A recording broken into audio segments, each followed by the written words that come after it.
સચ્ચાઈની પ્રતિતિ થઈ ત્યારે એ દીક્ષા લઈને ભગવાન સ્વામિનારાયણના ચરણોમાં આજીવન હોમાયા અને એવા હોમાયા કે એમને પાછા લઈ જવા માટે, એમને સમજાવવા માટે એમના પુત્રો વાળા ફરતી આવ્યા તો પુત્રોને એમણે એવો વૈરાગ્યનો ઉપદેશ આપ્યો કે પુત્રો પણ સાધુ થઈ ગયા.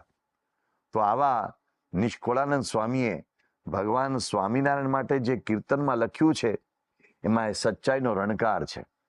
એ કોઈ સામાન્ય શબ્દો નથી. એમણે લખ્યું, પુરાણ બ્રહ્મ પુરુષોત્તમ પામી ખામી ન રહી એક વાર.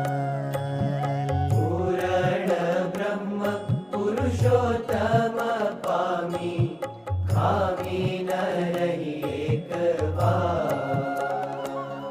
હા અમલ સહિત વાત ઓચરવી, અમલ સહિત વાત ઓચરવી, માની મન માની હાલ રે સંતો, માની મન માની હાલ રે સંતો, શિદને રહીએ રે કંગાલ. કે પૂરણ બ્રહ્મ પુરુષોત્તમ પામી ખામી ન રહી એક વાલ. એક વાલ એટલે લેશ માત્ર નહીં. આ નિષ્કુળાનંદ સ્વામી છે.